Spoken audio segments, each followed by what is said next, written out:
श्री 16 कारण भावना भाग 9 विषय विनय भावना तारीख 14/8/1999। नमो अजंताणं नमो सत्ताणं नमो आयर्याणं नमो विभुचाराणं नमो वैरे सर्वसामान्य नमो सर्वसाराय स्वानुभूत्या चकास्ते चित् स्वभावाय भावाय सर्वभावान् परचित् मंगलम भगवान वीरो मंगलम गौतमोऽहं मंगलम कुंद कुंडालो जयं धर्मस्तु मंगलम सर्वमंगल मांगल्य सर्व कल्याण कारकम दानं सर्वधर्माणां जैनं जयतु शासनं ओंकार बिंदु संयुक्त नित्यं ध्यायन्ति योगिनः आमदं मोक्षदं च ओंकाराय नमः। श्री रत्न ग्रंथावकाचार आचार्य देव संबत आचार्य देव रचित। इसके ऊपर छठे भावना अधिकार के पंडित सदाशिव दास कासलीवाल द्वारा टीका। 16 कारण भावना का विषय चल रहा है। इसमें प्रथम जो है दर्शन विशुद्धि भावना का विवरण चल रहा अपना। जब सम्यक दर्शन को मलिन करने वाले 25 प्रकार के दोषों का समस्त प्रकार के नाश हो जाता है, तब दर्शन विशुद्धि भावना सफल होती है और तब पंचम गुण स्थान के पहली प्रतिमा को पार किया आज में। तो ये सम्यक दृष्टि ने चौथे गुण स्थान से पंचम गुण स्थान में चले जाते। ये पंचम गुण स्थान स्वर्ग के देवों को नहीं होता, सिर्फ मनुष्य गति में ही ये दर्शन विशुद्धि भावना सफल हो सकती है। यहाँ मुनिराज हो और मोक्ष नहीं हुआ हो और डेथ हो गया तो स्वर्ग में जाते हैं, तो वहां वापिस चौथा गुण स्थान में आ जाते हैं। तो 25 प्रकार के दोष में से कोई ना कोई दोष चालू हो जाता है वापिस पंचम गुण स्थान में। 25 प्रकार के जो दोष हैं वो पंचम गुण स्थान को रोकने वाले हैं, इसलिए सम्यक दृष्टि जीव चौथे गुण स्थान वाले दर्शन विशुद्धि भावना बाता है, क्योंकि परिणाम को तो पलटा नहीं सकते हैं, जबरन दोषों को हटा नहीं सकते। दोषों को हटाने के लिए क्या किया जाए कि एक तो अंतरात्मा का जितना हो सके उतना बार बार निरकल्प होने की कोशिश करना, अपने आत्मा में रहना। एक तो वो काम करना कि ज्ञान के द्वारा अपने भगवान को ही देखते रहना। और अपना वश नहीं चलता है और उपयोग बाहर रहता है, तब फिर क्या करना? तो भावना पाना, दर्शन विशुद्धि भावना पाना कि मेरे में ये 25 प्रकार के दोष हो रहे हैं, बड़े 25 नहीं तो 5 तो भी हो रहे हैं, 1 तो भी हो रहा है, मन से नहीं वचन से नहीं तो क्रिया से भी हो रहा है, करते नहीं है कराते नहीं है लेकिन अनुमोदना से भी हो रहा है, तो ये मेरी गलती है ऐसा समझ करके भावना पाना। ऐसा भावना पाने का कार्य है, दोषों को जबरन हटाने का काम नहीं है। ये जैन दर्शन वितराग मार्ग है, उसमें जबरन कुछ क्रिया करने का, जबरदस्ती परिणति को पलटाने का, हर पदार्थ को पलटाने का, संयोगों को अपने अनुकूल करने का ऐसा कोई का विधान नहीं है इसके अंदर। ऐसा कहीं भी विधान है कि दोषों को जल्दी से हटाओ, उसको खत्म कर डालो, उसको होने मत दो, तो ये आत्मा के हाथ की बात नहीं है। क्रोध को हटाना आत्मा के हाथ की बात नहीं है, क्रोध को जानना तो आत्मा के हाथ की बात। लेकिन नहीं समझते हैं लोग, क्रोध को बुरा समझते हैं, है वो बुरा है क्योंकि पाप गति का बंधन होता है, लेकिन हटाना वो उसको सब हटाने की क्रिया नहीं है, उसको हटा नहीं सकते अपने परिणाम में से। किसी भी दोष को हम जबरदस्ती से अपने परिणाम में से हटा नहीं सकते हैं। कोई भी पदार्थ को हम जड़ चेतन छोटे से छोटा रजकण भी हो ना, उसको यहाँ से यहाँ नहीं रख सकते। ये जीव का कार्य नहीं है। उसको अगर जीव का कार्य माना तो बहुत बड़ा गड़बड़ है। इसका ही नाम मिथ्यात्व है। मिथ्यात्व माने कूदे को मानना, वो मिथ्यात्व ऐसा नहीं है। जैन धर्म में नहीं है वो सब मिथ्यात्व, ऐसा नहीं है। मिथ्यात्व माने क्या? एक भी रजकोण को यहाँ से यहाँ रखने का जो भाव है, हटा सकता हूँ ऐसा अभिमान है। और एक भी दोष को मैं जबरदस्ती हटा सकता हूँ कोई क्रिया करके, उसका नाम मिथ्यात्व है। वहाँ दो द्रव्य की एकता और आश्रमों के साथ जीव की एकता, ऐसा हो रहा है। ये समय सार में आचार्य कुनकुन भगवान ने कर्ता कर्म अधिकार लिखा है, जो वर्ल्ड में किधर भी किसी भी ग्रंथ में नहीं है अभी अवेलेबल में। कर्ता कर्म अधिकार बहुत जबरदस्त है, इसमें ये सब बातें आएंगी। तो जीव की गलती कहाँ है कि वो ज्ञाता भाव में नहीं रहता है, वो कर्ता करने में लग जाता है। कुछ ना कुछ करूं तो पाऊं, इधर से ऐसा करूं तो पाऊं, तो वो गड़बड़ है जीव की सबसे बड़ी। दोष को जानना अपना कार्य है, दोष को हटाना अपना कार्य नहीं है। और जानते ही जो अपने को पीड़ा होती है, दोष को देखते ही हमारी प्रगति रुकती है, हट जाता है। और हटाने में गए तो आप हट जाओगे, दोष नहीं हटेंगे, आप हट जाओगे। जैन दर्शन का जो हिसाब किताब है वो समझ लेना अच्छी तरह से। इसके बराबरी का कोई धर्म विश्व में नहीं है। क्यों? कि सब कुछ न कुछ करना धरना, उल्टा होना सिल्टा होना ऐसा करते हैं, कोई ना कोई क्रिया बताते हैं। यहाँ कोई क्रिया नहीं बताते हैं। ये अलौकिक धर्म है, वितराग धर्म है, लोगों को समझ नहीं आया अब तक। बहुत जबरदस्त धर्म है। अगर ये हाथ में आ गया तो समझ लो कि बेड़ा पार हो गया, फिर हमारे दुखों का अंत हो जाएगा। ये विद्या किसी को नहीं मालूम है, बहुत अलौकिक विद्या है। इसकी बात करो, चारों ओर से मालूम भी होगा तो अंश में जो कर्ता बने का भाव रहता ही रहता है, तो वो गड़बड़ है। अंश मात्र भी रहेगा तब तक भी ज्यादा जानकारी वाले के पास। हाँ, तो भी क्या होगा? अंश में तो कर्ता बने, कर्तव्य भाव है तो खलास होगा। मुझे अंतर्मुख होना है, उतना भी कर्तव्य भाव नहीं चलता है। दूसरे की बात तो क्या करें। उपयोग को अंदर रखना है, बाहर रखना ही नहीं। होता ही नहीं है क्या उपयोग आत्मा में ही रहना चाहिए, बाहर गया तो खत्म, मर जाऊंगा मैं, हो गया बात। उपयोग आ जाता। हाँ, उपयोग आ जाता है। उपयोग को लाने की जरूरत नहीं है, उपयोग तो अपने आप आएगा। आप रुचि पलटा लो, आपकी रुचि कहाँ है देखो। आपकी रुचि बाहर में है क्या आत्मा में है? आप प्रेम किसको करते हो? स्त्री कुटुंब परिवार को करते हो, देव गुरु शास्त्र को करते हो, कि अपने आत्मा को करते हो? बस देख लेना। जब सदगुरु के ऊपर प्रेम आएगा तब संसार का प्रेम छूटेगा। ठीक, पहले वो होता है, क्योंकि सदगुरु दिखते हैं और आत्मा दिखता, इसलिए सबसे पहले प्रेम कहाँ होता है?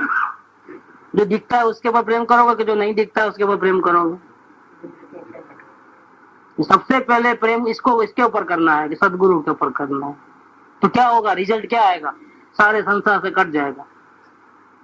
एक बात, पहली बात। अब सेकंड स्टेप, सदगुरु की आज्ञा से, जिसको हम प्रेम करते हैं उसकी आज्ञा से सदगुरु के प्रेम को छोड़ना है और अपने अंतरात्मा से प्रेम करना है। यहाँ छोड़ने वाली बात नहीं है, कैसे बताना? सदगुरु का प्रेम छोड़ा नहीं, वो सदगुरु की आज्ञा है। बोलने की भाषा ऐसा है, सदगुरु की आज्ञा को उठा के अपने हृदय में बिठा गया सदगुरु। बस तेरा गुरु तो तेरा आत्मा ही है, अपने हृदय ऐसा बोलने में बिठा, भाव अलग रहता। बस वो बात हो जाती नहीं, है। वो भाव को पकड़ लेके नहीं, उनका भी छोड़ दो तो फिर वो कहाँ रगड़ेगा, रगड़े तो छूटता ही नहीं। आत्मा मिला नहीं है जब तक, आत्मा जब तक मिला नहीं है, उसके पहले ही जब सदगुरु का प्रेम छोड़ेगा तो जाएगा किधर? ये बात, जाएगा किधर? संसार में ही जाएगा, जहाँ पहले था वहीं, तो उससे ही लगाव रखेगा। उनकी आज्ञा को उठाया, वो हृदय में बिठाया। तो ये 2 स्टेप में कार्य होता है। पहले वाले को कहते हैं प्रथम संकित, दूसरे वाले को कहते हैं सेकंड संकित। दो तक तो अपना कुछ पुरुषार्थ चले, तीसरे के परमार्थ संकित के लिए अपना कोई पुरुषार्थ नहीं है, वो सहज होता है। वो घटना अपने आप घटती है, वो घटाई नहीं जा सकती है जबरदस्ती से। निरिकलता लाई नहीं जाती है, निरिकलता स्वयं में आती है। ये अलौकिक विज्ञान है, ये कार्य पद्धति का सही विज्ञान है। तो अपना दर्शन विशुद्धि भावना वाला जो चैप्टर है, 16 कारण भावना की पहली भावना, इस सम्यक दृष्टि को अपने परिणाम में दोष दिखते हैं तो उसको हटाने का भाव नहीं है, उसको जानकारी में रखता है, जानता है। और पीड़ा होती है तो पीड़ा को समन करने के लिए या तो अपने आत्मा के शरण में जाता है। अगर आत्मा के शरण में ज्यादा देर नहीं रह सकता है निजिकल उपयोग में, जब उपयोग बाहर आता है तब दर्शन विशुद्धि भावना पाता है। ये चौथे गुणस्थान वाले सम्यक दृष्टि की ये गतिविधि होती है। जो सोते नहीं है तो पंचम गुणस्थान में आ जाएगा। अगर 25 प्रकार के दोष में से ये बिल्कुल नहीं होते हैं तो उसकी एंट्री कहाँ चले गई? पंचम गुणस्थान में श्रावक बन गया हो। लेकिन अभी श्रावक बना नहीं है और आत्मा का ज्ञान भी हो गया है। तो श्रद्धा संबंधी कुछ न कुछ आचरण के या ज्ञान के दोष उसके परिणाम में आंशिक रूप से भी होते हैं, आंशिक रूप से भी होते हैं। तो ये सम्यक दर्शन को मलिन करने वाले भाव है। अनुमोदना में से कोई भी एक पोषण, अनुमोदना का तो नहीं रहता है, और श्रद्धा संबंधी श्रद्धा में चले जाता है, लेकिन क्रिया से ऐसा कोई दोष रह जाता है। पूरी जानकारी अगर नहीं रहे, हाँ, अनजाने में भी होते हैं, अनजाने में भी गलती करा तो अपना दोष लगता है। श्रद्धा संबंधी ज्ञान का दोष, श्रद्धा संबंधी आचरण का दोष। श्रद्धा संबंधी श्रद्धा का दोष नहीं होता है, समझना आप। एक बार आत्मा का अनुभव हुआ तो श्रद्धा संबंधी श्रद्धा का दोष तो होता ही नहीं, अभिप्राय में नहीं रहता है। लेकिन जानकारी नहीं है तो अनजानपने में वो गलती कर बैठता है, और जानकारी होने के बाद भी अपने दोषों को हटाया नहीं आता है तो आचरण संबंधी दोष भी हो जाता है। उसको मालूम है कि दोष हो रहा है और नहीं करना चाहता है, फिर भी हटा नहीं सकेगा उसको, ये आचरण संबंधी दोष। तो बिल्कुल विज्ञान सही समझोगे तो फिर टेंशन नहीं रहेगा, नहीं तो टेंशन हो जाएगा, ऐसा क्यों हो रहा है, ऐसा क्यों हो रहा है। समाधान नहीं होगा।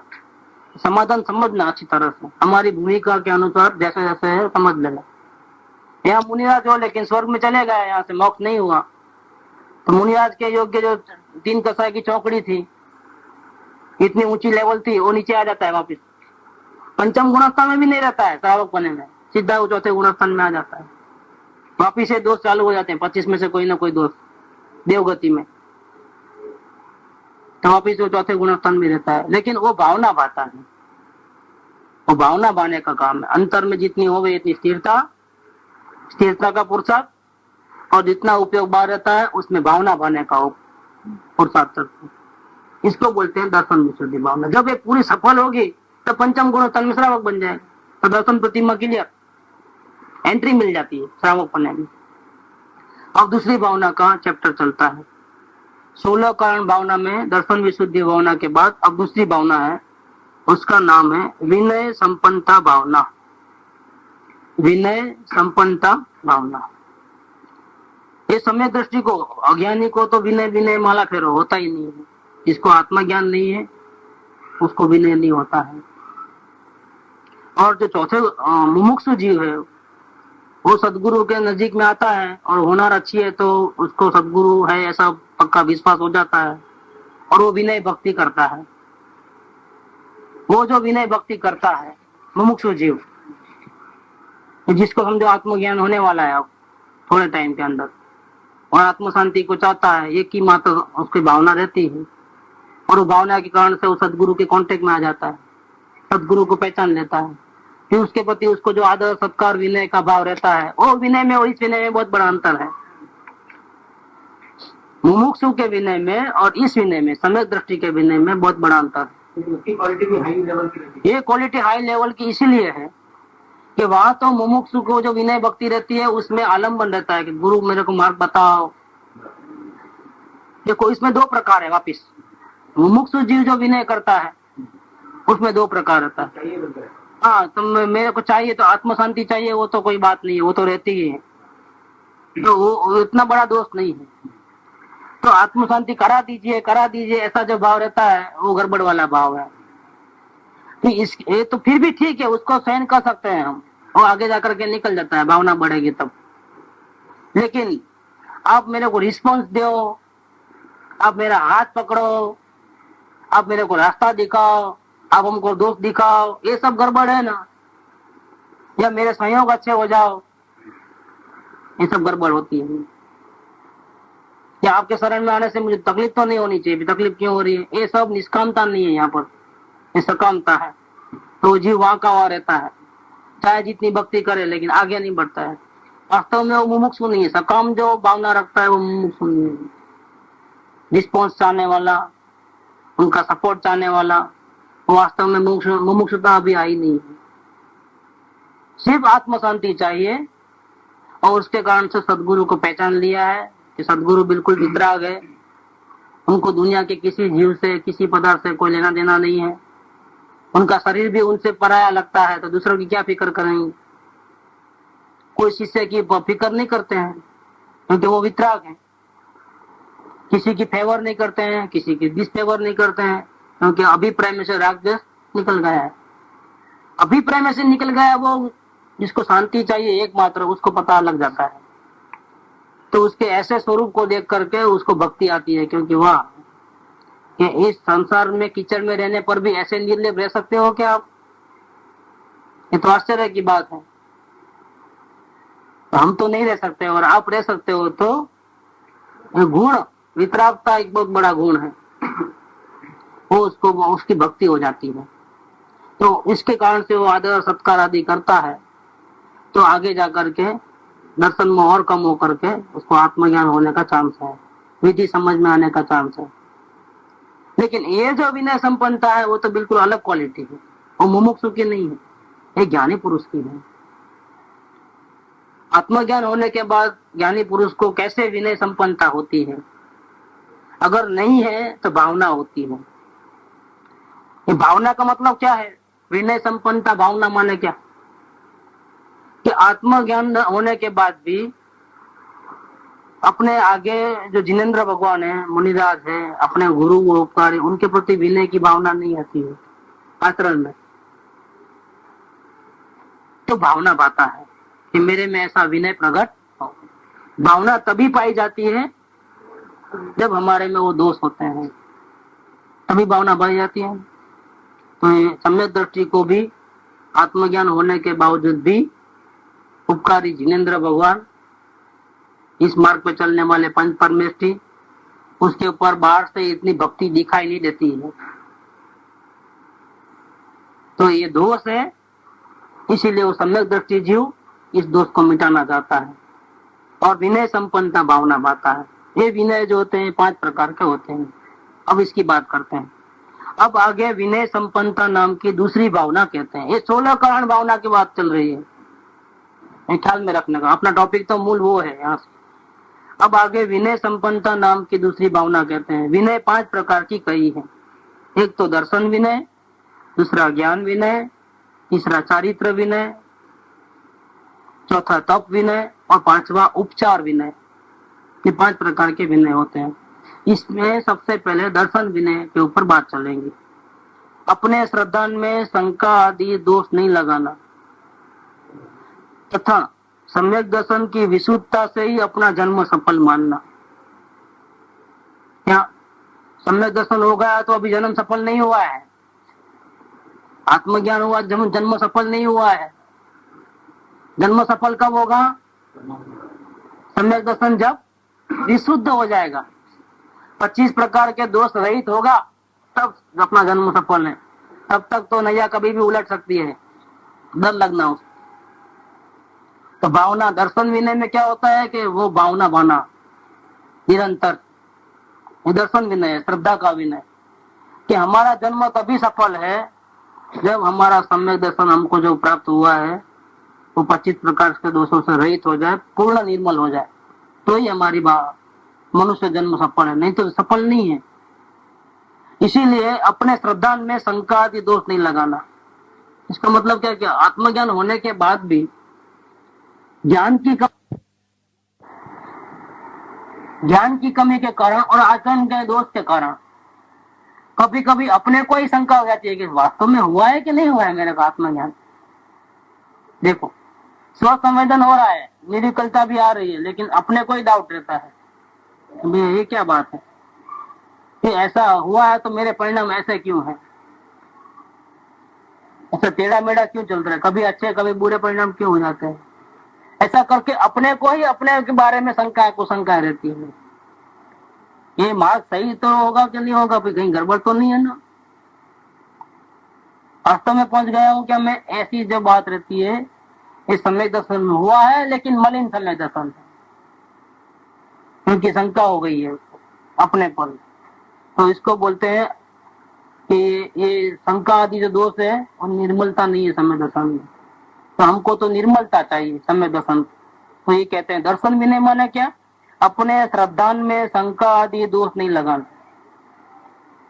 शंका हो या वांछा हो या पर पदार्थ के प्रति ग्लानि आती हो या वात्सल्य भाव नहीं हो, उपगुण न हो, प्रभावना न हो, ये सब गड़बड़ है। ये दोष नहीं लगाना, इससे मुक्त हो जाना बिल्कुल। क्या बात कहते हैं कि 8 प्रकार के जो अंग होते हैं, शंका को शंका नहीं करना, या फिर वो ग्लानि नहीं होना, कोई न कोई वांछा नहीं होना, ये धर्म के प्रति जरा भी शंका कुशंका नहीं होना, अमूर्त दृष्टि होना, चमत्कार के पीछे नहीं भागना। चाहे जिस चमत्कार हमारे आंखों से देखते हो तो भी जैन धर्म ही सच्चा है, ये वितराग मार्ग ही सच्चा है, ऐसा ऐसा अपने में दृढ़ता रहना। उपगुण मतलब दूसरों का दोष प्रकट नहीं करना, साधर्मियों के दोष को और देखते हो तो उनको वापस मार्ग में लाने की कोशिश करना, स्थितीकरण का भाव, प्रभावना का भाव रहना, जैन धर्म की वितरागता की मार्ग की सबको मालूम हो, सभी रास्ते पे आकर के अपना आत्म कल्याण करो, ऐसी भावना, उसके लिए प्रयत्न। और वात्सल्य भाव, साधर्मियों के प्रति अपने कुटुंब परिवार से अधिक प्रेम आदि भाव रहना, उनकी मुश्किलों को भी समझना और हेल्प करने की भावना होना, ये सब इस प्रकार, इसमें कहीं भी कमी नहीं आना। ये क्या है, ये दर्शन विनय भावना है, इसमें कमी नहीं आने देना, वो दोष को जल्दी से दूर करना, और कहीं भी ऐसी गलती होती है तो उसको दूर करने की भावना रखना। अपने श्रद्धा में शंका आदि दोष नहीं लगाना तथा सम्यक दर्शन की विशुद्धता से ही अपना जन्म सफल मानना। सम्यक दर्शन के धारकों में प्रीति रखना, यह गड़बड़ हो जाती है बहुत सी।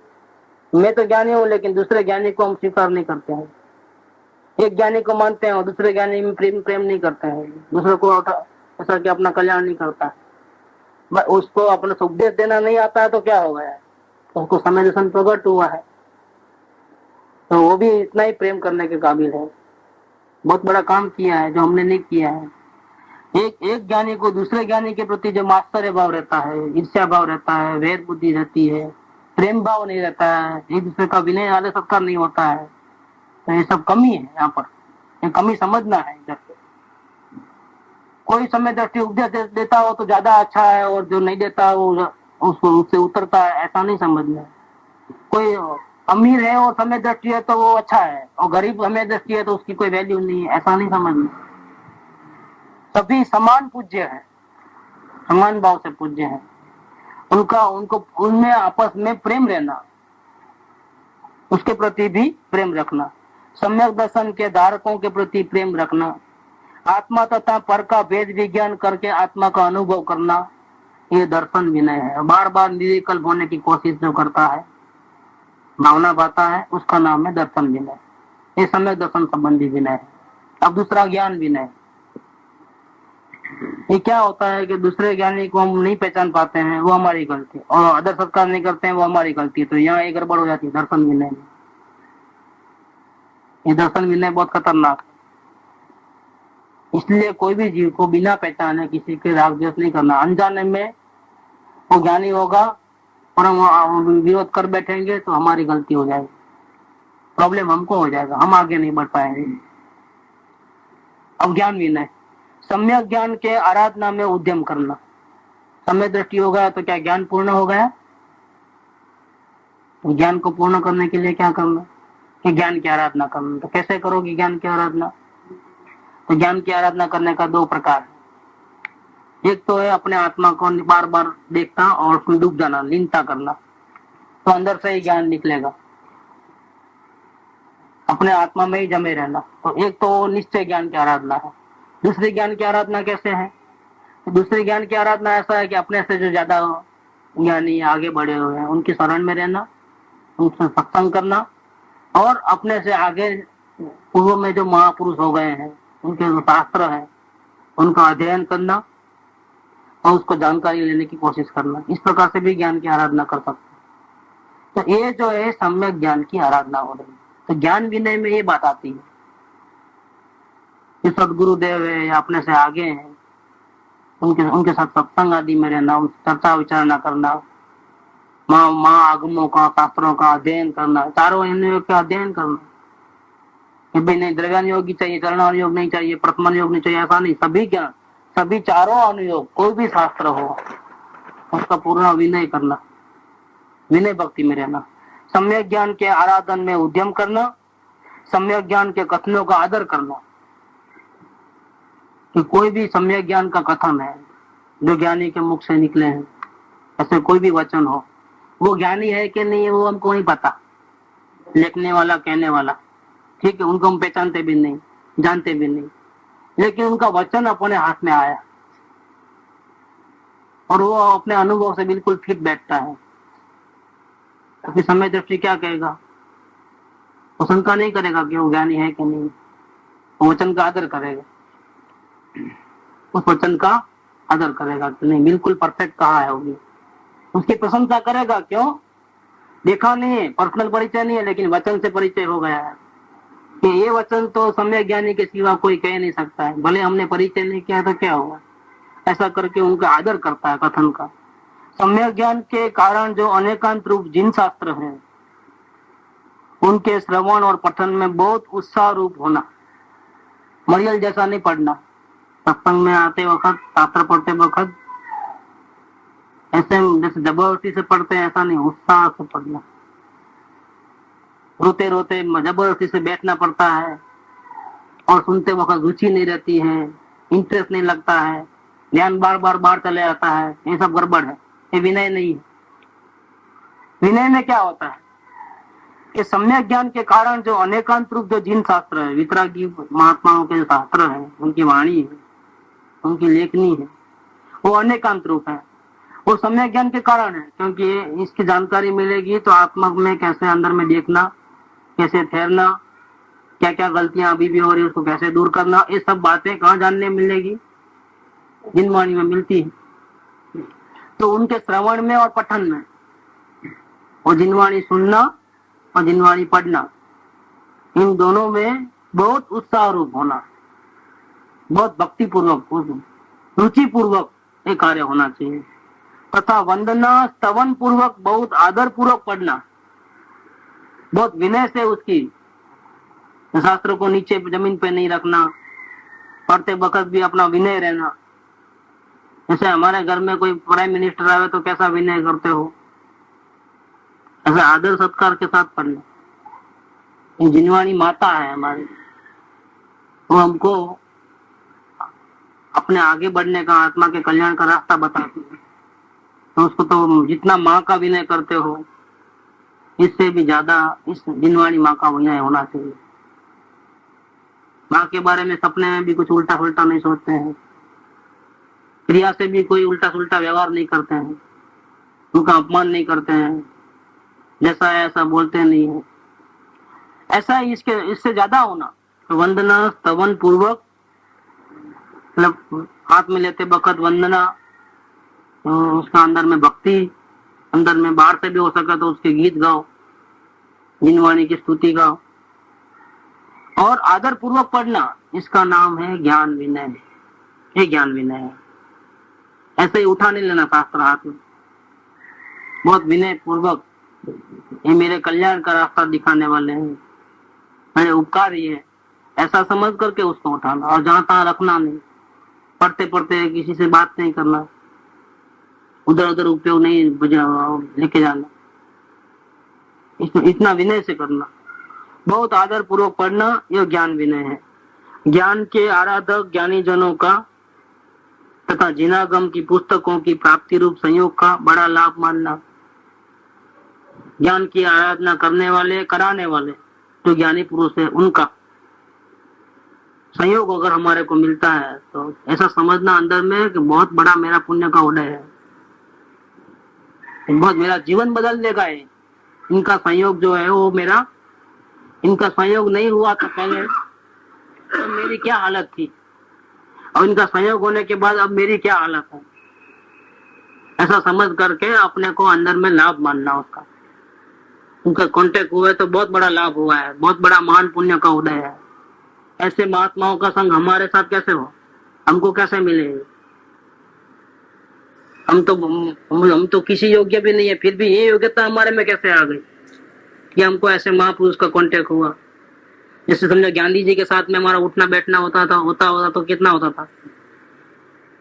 गांधी जी तो वर्ल्ड फेमस है ना, उनके साथ हमारा फोटो खिंचाया हो, उनके साथ बैठ के खाया हो, पिया हो, घुमा हो, फिरा हो, तो हमारा उठना बैठना मिलना जुलना था, उसके साथ हाथ मिलाना होता था रोजाना।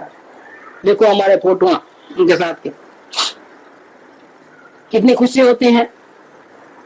ऐसे ही कोई महात्मा हमारे साथ में रह जाए तो वो दिन हमारे बहुत सौभाग्य के दिन है। सभी जीवों को ऐसा नसीब नहीं मिलता है, महात्मा को कांटेक्ट सभी जीवों को नहीं होता है। गांधी जी का कांटेक्ट कितने लोगों से हुआ होगा, भाई लाखों करोड़ों लोग उनको मानने वाले थे, लेकिन कांटेक्ट कितने लोगों का था? इनके रूम में प्रवेश कितने लोगों को मिलता था? उनकी चिट्ठियां जो उन्होंने लिखी थी कितने लोगों को पहुंची होंगी, उनके हाथ की लिखी हुई चिट्ठियां। बहुत बड़ी कमाल की चीज। आज उनका एक म्यूजियम बना हुआ है मदुरई में। गांधी जी के कपड़े, गांधी जी के हैंडवर्क, गांधी जी का जूते, गांधी जी के हाथ की लिखी हुई डायरिया, उनको कुछ खास खास फोटोआं, म्यूजियम, आज म्यूजियम बन गया। क्योंकि वर्ल्ड फेमस व्यक्ति हैं। ऐसे ज्ञानियों का जो कॉन्टेक्ट है, जो खुद ज्ञान की आराधना करते हैं और अन्य जीवों को रास्ता दिखाते हैं, ऐसे जो ज्ञानी पुरुष हैं, उनका अगर हमारे को कॉन्टेक्ट हुआ है तो समझना कि वो हमारे बहुत बड़े भाग्य हो गए, बहुत बड़ा पुण्य है हमारा। हम जैसे को ऐसा कैसे नसीब में आ गए, ऐसा लगना चाहिए, मतलब बहुत लाभ मानना है। और अगर दिनागम की पुस्तकों की प्राप्ति होती है, पुराने पुराने ग्रंथ मिल जाते हैं, आचार्य देव के जंगल में लिखे हुआ है जिसमें आत्मकल्याण की बातें बताई गई हैं, ऐसे कोई ग्रंथ हमारे हाथ में आ जाते हैं तो हर्ष होना चाहिए। हाँ, ये तो अमूल्य खजाना मिला मेरे को। दुनिया वाले लोगों को कीमत नहीं है इसकी, लेकिन हमारे लिए तो वो अनमोल निधि है। ऐसे दुर्लभ समाचार आदि ग्रंथ तो हमारे पास कहां से भैया? ये तो दरिद्री को थोड़ा रास्ता मिल जाए। भगवान बनने की इसमें रीति लिखी हुई है। गुरुदेव के हाथ में आया तो क्या बोले गुरुदेव?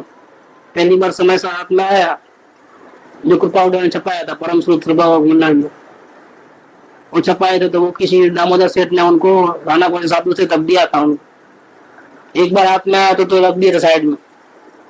फिर दोबारा देखो भाग्य वापिस आया, 78 में वापिस मिला। तो देखा तो पन्ना खोलते ही हो ये तो भगवान होने का शास्त्र है। इतनी महिमा आई, बहुत महिमा आई। फिर तो उसको पढ़ने के लिए एकांत चाहिए।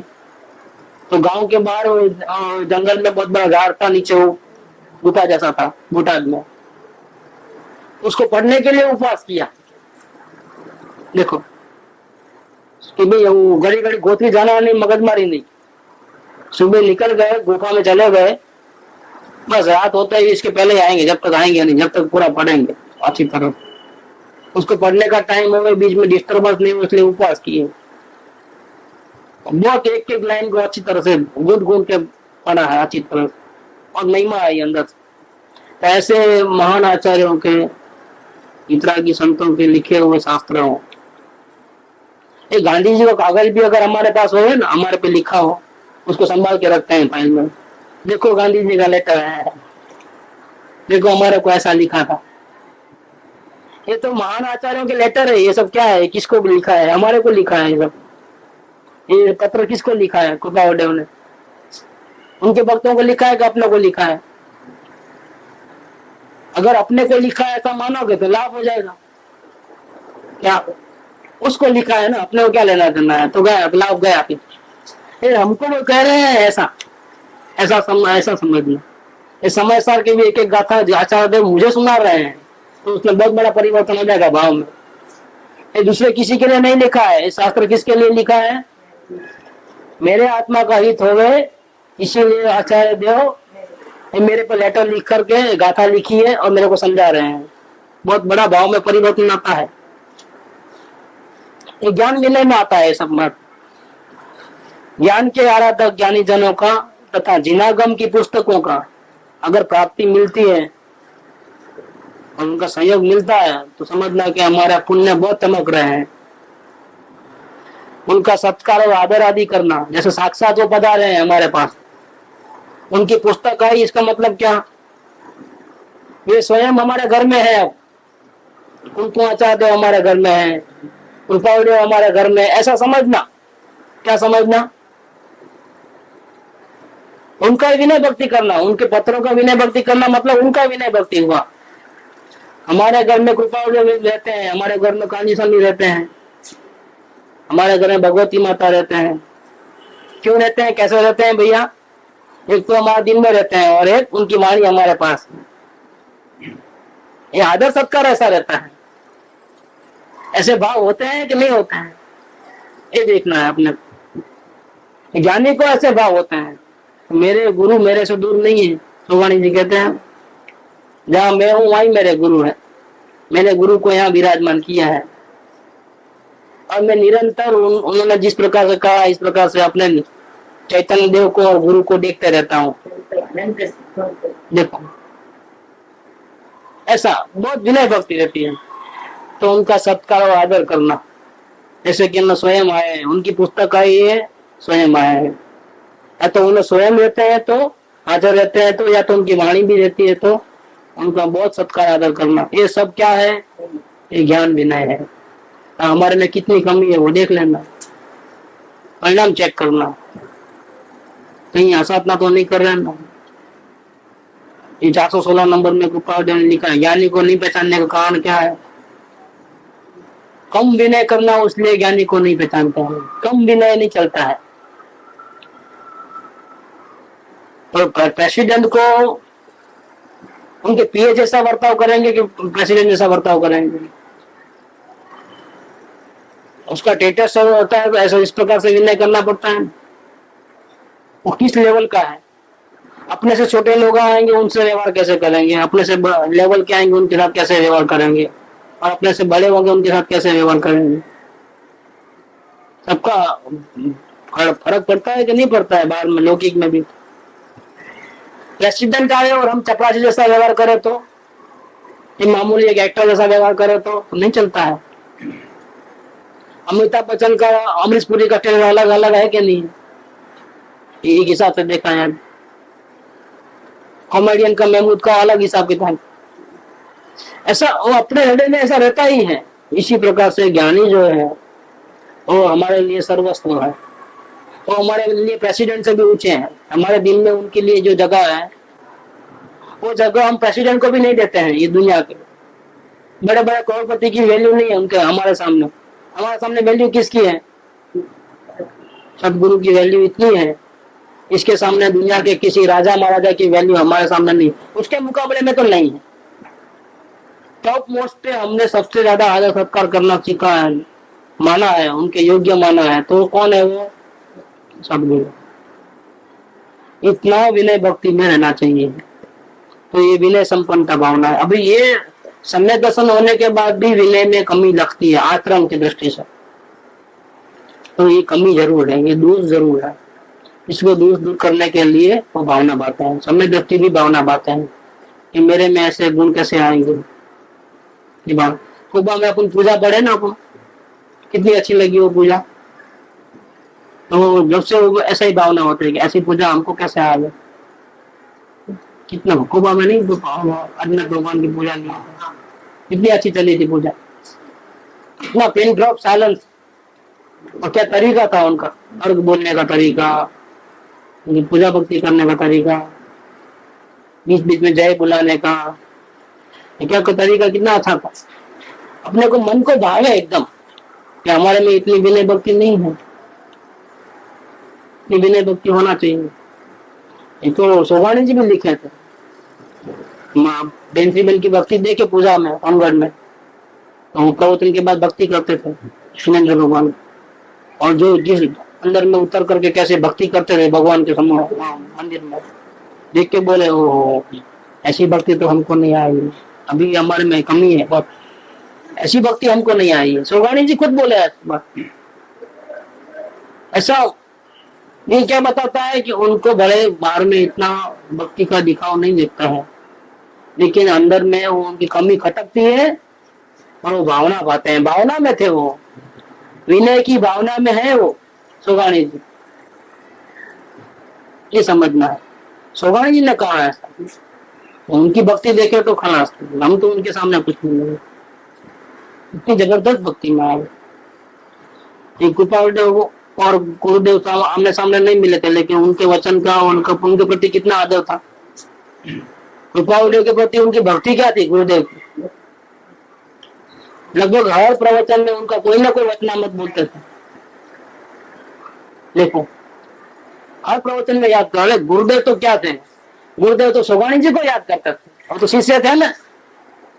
लेकिन अन्य धर्मी के प्रति उनका आदर सत्कार कितना था कि मैंने मेरा शिष्य, उसका क्या बार बार घड़ी घड़ी नाम लेना, उसका पारा चढ़ जाएगा, लोग इसके पीछे चले जाएंगे, वो मेरे से आगे निकल जाएगा। अरे भैया भले निकल जाना आगे, उसमें जो गुण है उसको सत्कार तो हमको करना ही चाहिए। अरे बेंसी की कितनी तारीफ करे, बेंसी की तारीफ कम की है गुरुदेव ने, भी शिष्य ही थे ना उनके वचनों को पढ़े, उसके बाद प्रवचन किए, उनकी हर जगह तारीफ करे। क्यों करे भाई, ये दर्शन विनय में चलेगा। दूसरे ज्ञानी का सत्कार करना वो दर्शन विनय में चलेगा, और उनकी वाणी और उनका आदर सत्कार करना वो ज्ञान विनय में आया। बहुत बड़ा है मार्ग, ऐसा है कि इस मार्ग में एक जगह दूसरा जगह कुछ भी नहीं करता है। गुरु ने थोड़ा आत्मा दिया है हमारा, क्या एक रास्ता बताया है, गुरु ने बता दिया है, कुछ करके दिया है कि हमारा पूरा किया तो हमने। जन्म मन के दुख किसको लगा, हमको। अवलोकन किसने किया, हमने। गुरु की भक्ति किसने की, हमने। गुरु ने तो हमने सामने भी कभी देखा कभी नहीं देखा, ऐसा किया है। कभी पूछा तो जवाब नहीं दिया है बराबर, ऐसा भी हुआ है। उनके सामने रोए तो सामने भी नहीं देखे, ऐसा भी हुआ है। उन्होंने क्या किया है, और वेद ज्ञान किसने किया, तो हमने किया है। सब कुछ हमने किया है, फिर एक द्रव्य दूसरे द्रव्य को देता नहीं हो तो मात्र सिद्धांत है। फिर विनय भक्ति की जरूरत क्या है भैया, ये सब बेकार है ये सब। फिर अन्य धर्मों में जैन धर्म में फर्क क्या रहा, फिर देखो क्या फर्क रहा। अन्य धर्मों में यही सिखाते हैं, गुरुओं की विनय करना, आदर सत्कार करना, और इधर भी यही बात। इसका फर्क रहा, बहुत बड़ा फर्क है भैया। ये आलम्बन रहित भक्ति है, ये समय दृष्टि की जो भक्ति है, जो विनय है, जो आदर सत्कार है, वो वास्तव में सदगुरु का आदर है, वो अपने आत्मा का आदर है। जिसको अपने आत्मा को प्रेम है, उसको सदगुरु के प्रति, जिनेंद्र के प्रति, पंच परमेष्ठी के प्रति आदर सत्कार भक्ति हुए बिना रहेगी। ये भक्ति आती है और वहां की जाती है, इतना फर्क है। कितना फर्क है, जैन शास्त्र में भक्ति और विनय और आदर सत्कार, और अन्य धर्मों में आदर सत्कार, अंतर क्या है दोनों के अंदर। एक बाजू ऐसा कहते हो कि एक द्रव्य दूसरे द्रव्य का कुछ भी लाभ नुकसान नहीं करता, तो गुरु ने लाभ कहाँ किया है हमारा। और एक बाजू कहते हो कि नहीं, उनका विनय सत्कार करोगे तो ही ज्ञान विनय है, नहीं तो दोष है। ये बात कहाँ से आई, कोई ठिकाना है कि नहीं है। घड़ी में इधर, घड़ी में ऐसा बात, कैसा क्या बोलते हो, साफ साफ बात करो। भक्ति करना कि नहीं करना, की नहीं जाती है भक्ति। लिखे थे ना, नानी भक्ति इच्छते नहीं, लेकिन मोक्षाभिलाषी को वो किए बिना परिणमन नहीं होता। परिणमन नहीं होता। ज्ञानी को किसी की जरूरत नहीं, मोक्ष की जरूरत नहीं, भक्ति की क्या जरूरत है। बिना किसी के सहारे वो अपने आत्मा का आनंद ले रहे हैं, उनकी भक्ति की क्या जरूरत है आपकी। भक्ति देने में तो जिन शासन की भक्ति और विनय सत्कार और अन्य शासनों में जो है बहुत बड़ा अंतर है। वहां तो यही रास्ता है, ये करोगे तो मिलेगा, ऐसा है। यहाँ पर ऐसा नहीं किया जाता है। यहाँ तो बोलेंगे भाई तू तेरे आत्मा को देखेगा, जानेगा तो तुमको रास्ता मिलेगा, गुरु की भक्ति करने से नहीं मिलेगा। तो यहाँ तो इतना कहते हैं, वहां तो इतना भी नहीं कहते हैं, कहते हैं कभी। और फिर भी जैसा जिन शासन में भक्तिवादी होती है, ऐसी वर्ल्ड में किधर भी नहीं होती है। वो अंदर से भक्ति जब निकलती है ना, जब आंख से आंसू निकल जाते हैं कि हमारे गुरु ने हमारे पर कितना उपकार किया। अगर हमारे गुरु नहीं होते तो हम ही नहीं रहते जिंदा। तो हमारा जन्म व्यर्थ चले जाता, अनंत काल गए वैसा ये भी बहुत बेकार चले जाता है। तो हमारे गुरु की कृपा है, ये जीवन सब हमारा उनका दिया हुआ है। आज जो हंसी खुशी का माहौल है हमारे जीवन में, सुख शांति है, वो किसकी कृपा है? सदगुरु की कृपा है। देखो कृपादेव ने एक वचन लिखा है 16 साल की उम्र में, पवित्र पुरुषों की कृपा दृष्टि उसका नाम समय दर्शन है। देखो कैसी बात लिखी है कि समय दर्शन आत्मा से उत्पन्न होता है कि ऐसे पवित्र पुरुषों की कृपा दृष्टि से होता है? कैसे होता है? ये वचन व्यवहार का है कि निश्चय का है? निमित्त का है कि उपादान का है? क्या जैन दर्शन का कोई ठिकाना नहीं लगता है। ये तो प्रभु ने ये समझना है भैया, ये समझना है। ये बहुत बड़ा बैलेंस वाली बात है, तो ऐसी वैसी बात नहीं है, बिल्कुल फैक्ट लिखा है, 100% सत्य लिखा है। अगर हमारे गुरु नहीं होते, दादाजी नहीं होते तो हम होते थे क्या? ऐसे हमारे गुरु नहीं होते तो हम भी नहीं होते, क्योंकि फिर हमको मार्ग कौन बताता? हम इस मार्ग में आते कैसे? बिल्कुल फैक्ट लिखा है, पवित्र पुरुषों की कृपा दृष्टि वही सम्यक दर्शन है। जिसके ऊपर वो कृपा उतरी बेड़ा पार हो जाएगा। इसका मतलब क्या है? जो पवित्र पुरुषों ने कहे गए रास्ता बताया है उसका अवलंबन लेंगे और उस विधि से हमारे आत्मा का अवलंबन लेंगे तो सम्यक दर्शन होगा। तो निश्चय की बात लिखी है, व्यवहार की बात नहीं लिखी है। बहुत समझने की बात है ये सब। लोग में भी शब्दों के ऊपर नहीं पकड़ा जाता है, उनके भावों को पकड़ा जाता है। गड़ा दम पछाड़ करता है तो क्या गुस्से हो जाते हो आप? गड़ा का आर्ग्यूमेंट करता है तो क्या करते हो? गुस्से हो जाते हो उसके ऊपर? भाई उसका हक है, वो तो सब करेगा, मत्था खाएगा 2-4 घंटे तक। पैसा दे रहा है तो बराबर ठोक बजा कर लेगा, तो वहां तो उसका आशय समझते हो। तो भले ही बोलता है लेकिन अपने को कैसा भी करके छोड़ना नहीं उसको, उसकी तारीफ करके उसको समझा बुझा करके उसको पहना देने का है।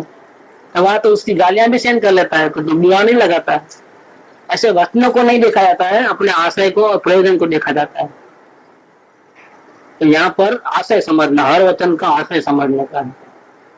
अगर आशय नहीं समझोगे, कहने वाले का अभिप्राय नहीं समझोगे और दूसरा निकल जाएगा, तो वो शास्त्र भी शस्त्र बन जाएगा, वो हमारे काम में नहीं आएगा। जिस वचन से, जिस पढ़ने से हमको आत्मा को शांति हो गई, जिसके सत्संग से हमारी आत्म भावना बढ़े, आत्म रुचि बढ़े, संसार की रुचि कम हो गए, ऐसा सत्संग, ऐसा पढ़ना, ऐसा लिखना, ऐसा संग रखना, तो हमारा फायदा हो जाएगा। और जिससे अशांति हो उसे दूर चले जाना। इतना विवेक तो हमको करना है। तीसरा जो है चारित्र विनय, अपनी शक्ति प्रमाण चारित्र धारण करने में हर्ष मानना। चारित्र का मतलब क्या? जितना भी राग कम हो उतना अच्छा। क्या किस कारण? राग कम होगा तो देश भी कम हो जाएगा। अपनी शक्ति प्रमाण चारित्र धारण करने में हर्ष मानना। और चारित्र का मतलब क्या? आचरण में शुद्धि होना चाहिए। और अपनी शक्ति प्रमाण क्यों कहा? अभी कौन सी भूमिका में है वो? ये भावना बाने वाला कौन सी भूमिका में है? चौथे क्लास में है, चौथे गुण स्थान में। अगर वो बोलेगा कि जंगल में चले जाओ तो भैया वो लेने के देने पड़ जाएंगे, अभी इतनी योग्यता नहीं आई है, 3 कसाय के अंदर में चौकड़ी नहीं है और जंगल में कैसे जाएगा वो? नहीं, मैं रात को खाऊंगा ही नहीं, ऐसा अड़ियल नहीं बनना। क्या? तो कौन सी भूमिका में हो आप? चौथे गुणस्थान में हो आप,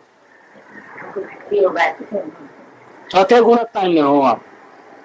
5वें गुणस्थान की 6ठी प्रतिमा में रात्रि भोजन त्याग होता है।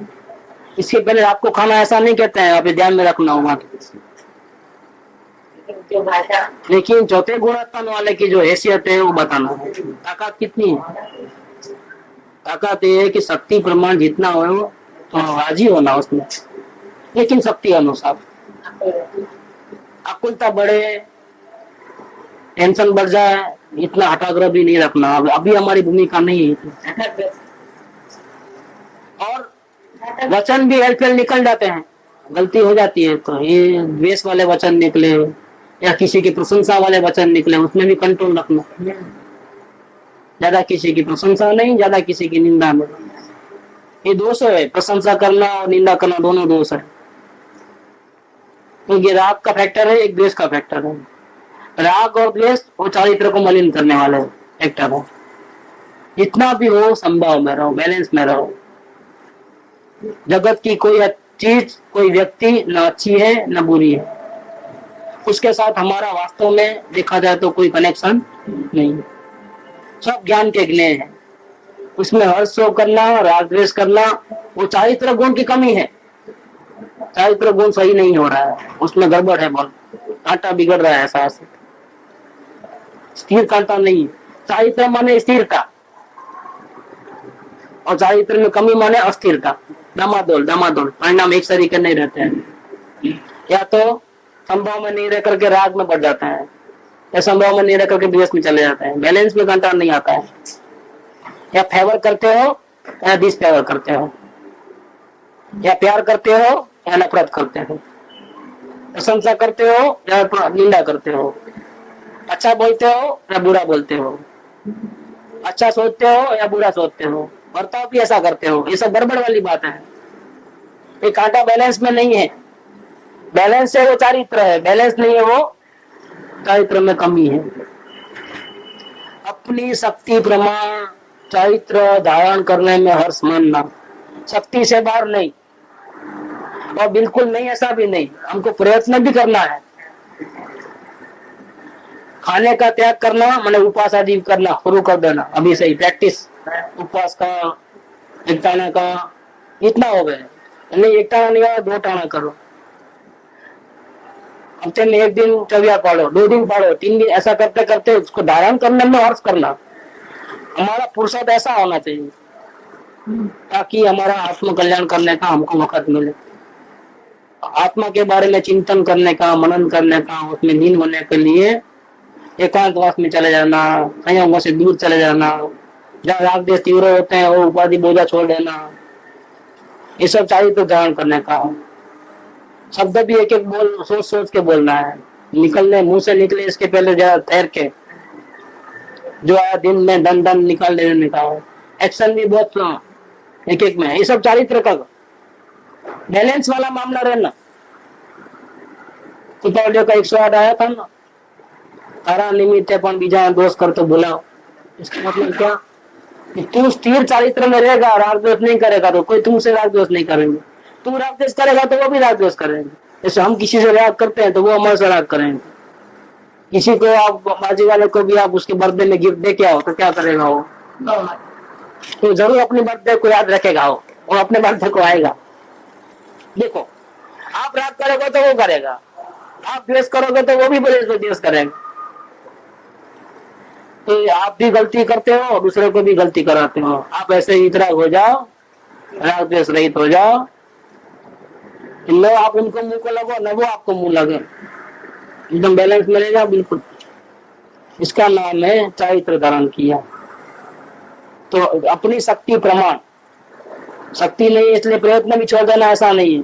शक्ति है तो प्रयत्न भी चालू रखना, और ऐसा थोड़ा थोड़ा करके प्रयत्न बढ़ाते हो और उसमें हम सफल होते हैं तो उसमें हर्ष मानना। क्यों? कि हमको तो ऐसा ही रहना चाहिए। जब आत्मा खाता नहीं है, पीता नहीं है तो फिर तो इतनी क्या खाने पीने में आ सकती है, इतनी क्या पहनने ओढ़ने घूमने फिरने में आ सकती है। चारित्र धारण करने में हर्ष मानना। दिनों दिन चारित्र की उज्ज्वलता के लिए विषय कषायों को घटाना। पंचेंद्रियों के कोई विषय में ज्यादा आसक्ति है, अवलोकन करोगे तो मालूम चल जाएगा कहाँ आसक्ति है। तो बिल्कुल बंद करो, त्याग करो नहीं बोल रहे, क्या बोल रहे हैं? अपनी शक्ति अनुसार अपनी चारित्र की उज्ज्वलता के लिए, संभाव बढ़े इसलिए, राग द्वेष कम हो इसलिए क्या करना? विषय कषायों को कम करना, घटाना। ये भावना कौन भाता है? सम्यक दृष्टि। सम्यक दृष्टि को कहते हैं कि तुम अपने चारित्र को उज्जवल करने के लिए राग द्वेष आदि विषय कषायों की भावना को कम करो, हटाओ। इसका मतलब क्या है? इसका मतलब ये है कि आत्मज्ञान होने के बाद विषय कषाय खत्म नहीं हो जाते हैं कुछ। भक्ति में वो प्रवृत्ति होती ही नहीं है ज्ञानियों की ऐसी, बिल्कुल गलत बात है। जब ऐसा होता है तो ज्ञानी को क्यों कहते हैं, है बोल के कहते हैं ना। तो लोगों को जानना होगा, ज्ञानी होगा तो उसको हंसना नहीं चाहिए, टीवी देखना नहीं चाहिए, वो नहीं करना चाहिए, सब गलत है। ऐसा होता है वो ज्ञानी का दोष है, चारित्र में गलतियां हैं। इसीलिए ज्ञानी को कहते हैं कि तुम अपनी शक्ति अनुसार चारित्र को धारण कर, विषय कसायों की प्रवृत्ति को कम कर, उसमें प्रमाद मत कर, तेरे चारित्र को उज्जवल कर और ऐसी भावना पा। ये चारित्र भावना है। गलतियां हो रही है तो सुधारने को बोलते हैं। समय दर्शन के बाद भी ऐसी गलतियां होती है, उसको सुधारने के लिए कहते हैं क्या दिनों दिन चारित्र की उज्जवलता बढ़े, इसलिए विषय कसायों को कम करना, चारित्र के धारकों के गुणों में अनुराग करना, जो अपने से आगे हैं, जिसको अपने से ज्यादा संभाव है, जो उपवास आदि करते हैं, आत्मलीनता में रहते हैं, एकांत को ज्यादा पसंद करते हैं, सत्संग में निरंतर बराबर बराबर आते हैं, भाग लेते हैं, इतना त्याग करते हैं, उनके गुणों में अनुराग करना, ऐसे गुणों की प्राप्ति चाहना, उनका स्तवन आदर करना, ये सब क्या है, चारित्र विनय है। ऐसे साधु सुगुरु कब, ये क्या कर रहे हैं हम लोग, मुनिराजों की विनय भक्ति कर रहे हैं। जिनेंद्र के गुण गा रहे हैं, वो क्या कर रहे हैं, हम उनका विनय कर रहे हैं। प्रभु दर्शन सुख संपदा, प्रभु दर्शन नवनिधि, प्रभु दर्शन से पामिए सकल मनोरथ सिद्ध। ये जो उनको गुण गाए तो क्या किया है, उनका आदर सत्कार किया है, क्योंकि परम वितराग है, पूर्ण वितराग है। ऐसे मुनिराज की भक्ति करते हैं, नित उठ ध्यान गुण गाऊं, उनको याद करते हैं, उनका स्तवन, उनका आदर, उनकी भक्ति, क्योंकि वो कहा और हम कहा। अरे अपूर्व अवसर गाते हैं तो झूम उठते हैं कि वाह कैसी दशा है, हम कहा वो कहा। ऐसा आचरण करने वाले राजद्वेष से रहित जो महापुरुष है, उनकी भक्ति करना वो चारित्र विनय है। उनमें भक्ति भाव रखना, उनका आदर सत्कार करना, उनका विनय करना, ये सब है। और अपनी शक्ति अनुसार चारित्र को धारण करना, उपवास आदि करना, इन सब बाहर की जो होती है गतिविधि, एकांतवास वगैरह, जो अभी बढ़ाने का धीरे धीरे। तो गाड़ी जी ने खास कहा है, जल्दी से अगर आत्मा चिद भगवान बनना है तो क्या करना, एकांतवास का ज्यादा अभ्यास करना, बार बार लिखा है।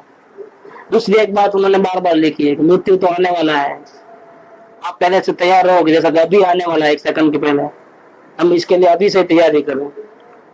वो आएगा तब हम संभल जाएंगे, ऐसा नहीं। आप पहले से संभल के तैयार रहो तो समाधि मरण हो जाएगा, नहीं तो समाधि मरण नहीं होगा। समझना है बात को, उन्होंने खास चेतावनी दी है। ये सब एक बहुतारी होने का लक्षण है। इन्होंने बार बार अपने वचन में बात को कहा, इसका कारण क्या है, बार बार हर 5 मिनट बोल के बाद ये आएगा बात, मृत्यु आएगा तो सावधान रहे, उसके पहले से सावधान हो जाए, तो कभी भी आने ही वाला है, 1 सेकंड के बाद भी आ सकता है। तो आपकी क्या तैयारी है, अपनी तैयारी बढ़ाओ, अंदर की स्थिरता बढ़ाओ। मृत्यु आया तो आप अंदर की स्थिरता में रहोगे तो मृत्यु को देखोगे, ये कपड़े अलग हुए और दूसरे कपड़े आए, आप देखोगे उसको, नहीं तो आपको रोना पड़ेगा साथ में, तो तकलीफ हो जाएगी। अभी से ही तैयारी करना है, अभी से एकांतवास का तैयार करना, क्योंकि अनंत काल तक एक अकेले रहना है। अभी से ही प्रैक्टिस करो जरूर। तो वो तो प्रैक्टिस करते रहे रोज। जोग दशा में भी अगासी में उन्होंने छोटा सा 4x4 का कमरा बना लिया ध्यान करने के लिए। 4x4 का कमरा कब बनाते हैं, सोने के लिए नहीं बनाया जाता है, सोने के लिए बनाया जाता है। एरिया कितना और कितने खर्चे से मकान मालिक ने नहीं बना के दिया था, ये अपने खर्चे से बनाया था। और दरवाजे को थोड़ा ऊपर रखा था क्या, तो वो प्रकाश आवे और थाली भी नीचे से आवे। गिरने के लिए बाहर नहीं जाते थे, बोल लेते थे लोगों को इस टाइम पे आप खुद ही खाना अंदर डाल देना, खा लूंगा फिर वापिस डाल दूंगा, आप लेके जाना। देखो ये आजू बाजू ऐसे अरेंजमेंट करके रखे थे ताकि किसी को तकलीफ भी नहीं, बाहर निकलना ही नहीं पड़े ना अपने को। तो इतवार का दिन ऐसा कोई दिन था तो ऐसा ही करते थे वो, और रोजाना ऐसा करते थे वो। तो सुबह चले आते 4 बजे, 3 बजे, 5 बजे, फिर कभी 10 बजे निकले, कभी 11 बजे निकले, कभी 1 बजे निकले। अपन तो सीधा उठ करके बड़ा ब्रश करो, नहाओ धो, खाओ पियो, मजा करो, बाद में भगवान को याद करो। अपने भगवान को पहले याद करते थे, यहाँ पर बैठ जाते थे सीधा। देखो ये प्रैक्टिस, एकांत में रहने की वजह शुरू से ही घंटा 2 घंटा 4 घंटा प्रैक्टिस करना है साहब। ये सब क्या है? चारित्र का विनय है। अकेले रहोगे तो किसी से राग द्वेष नहीं करोगे, हट जाएगा इतना पढ़ो, प्रपंच खत्म। तो 3 बोल हुए अपने, अभी 2 बोल बाकी है विनय संपन्नता में, फिर आज्ञा पुण्य लेंगे, कल ले लेंगे। सुख धाम अनंत सुसंत चही, दिन रात रहे तद ध्यान मही। प्रशांति अनंत सुधामय जे, प्रणमो पद तेवर ते जयते। प्रणमो पद ते